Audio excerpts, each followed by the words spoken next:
ತೀರ್ಪಿನಿಂದ ಸರ್ಕಾರಕ್ಕೆ ಕಪಾಳ ಮೋಕ್ಷವಾಗಿದೆ ಅಂತ ಹೇಳಿ ಶ್ರೀರಾಮ ಸೇನೆ ಸಂಸ್ಥಾಪಕದ ಅಧ್ಯಕ್ಷ ಮುತಾಲಿಕ್ ಈ ರೀತಿಯಾಗಿ ಹೇಳಿಕೆಯನ್ನ ಕೊಟ್ಟಿದ್ದಾರೆ. ಹಳೆ ಹುಬ್ಬಳ್ಳಿ ಗಲಭೆ ಪ್ರಕರಣವನ್ನ ಸರ್ಕಾರ ವಾಪಸ್ ಪಡೆದಿತ್ತು.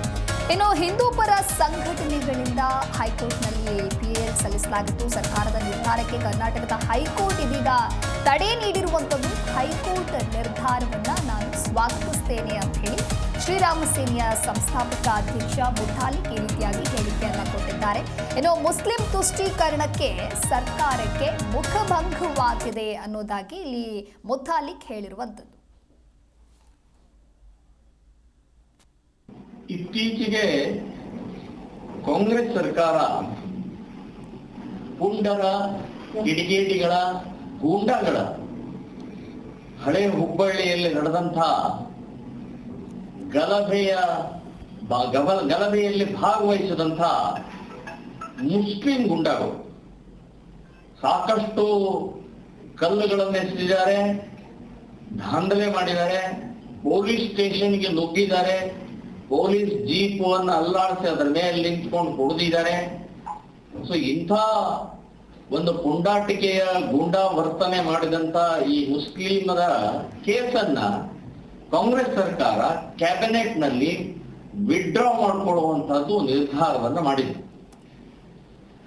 43 ಕೇಸ್ಗಳು ಒಟ್ಟು. ಅದರಲ್ಲಿ NIA ಕೊಟ್ಟಂತಹ ಕೇಸನ್ನೇ ವ್ಯವಸ್ಥಿತವಾಗಿ ಇದನ್ನು ವಾಪಸ್ ತಗೊಳ್ಬೇಕು ಅನ್ನುವಂಥದ್ದು ಕೂಡ ಅದರಲ್ಲಿ ಸೇರಿಸಿದ್ರು. ಇದರ ವಿರುದ್ಧ ವಿಶ್ವ ಹಿಂದೂ ಪರಿಷತ್ತಿನ ಅಧ್ಯಕ್ಷರಾದಂತಹ ಸಂಜೀವ್ ಬಡಸ್ಕರ್ ಇಡೀ ಇಲ್ಲಿಯ ಎಲ್ಲ ಡಾಕ್ಯುಮೆಂಟ್ಗಳನ್ನ ಸಿಡಿಗಳನ್ನ ಕಲೆಕ್ಟ್ ಮಾಡಿ ಬೆಂಗಳೂರಿಗೆ ಗಿರೀಶ್ ಭಾರದ್ವಾಜ್ ಅನ್ನುವಂತ ಅಡ್ವೊಕೇಟ್ ಮೂಲಕ PIL ಹಾಕಿದ್ರು. ಇವತ್ತು ಹೈಕೋರ್ಟ್ ಅದನ್ನ ಸಂಪೂರ್ಣವಾಗಿ ಸ್ಕ್ವಾಶ್ ಮಾಡಿದೆ.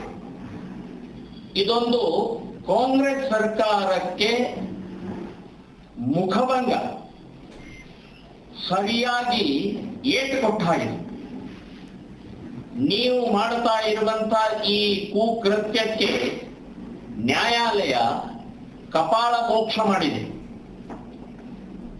ಇಲ್ಲಿಯ ಕಮಿಷನರ್ ಆಗಲಿ DC ಅವರಾಗ್ಲಿ ಇದನ್ನು ವಾಪಸ್ ತಗೊಳ್ಳಬಾರದು ಅಂತ ಹೇಳಿ ರಿಪೋರ್ಟ್ ಕೊಟ್ಟಂತದ್ದು ಇದ್ದಾಗಲೂ ಕೂಡ ಮುಸ್ಲಿಂ ತುಷ್ಟೀಕರಣ, ನೀವು ಮುಸ್ಲಿಂ ತುಷ್ಟೀಕರಣ ಮಾಡಿ, ಆದ್ರೆ ಗೂಂಡಾಗಳ ತುಷ್ಟೀಕರಣ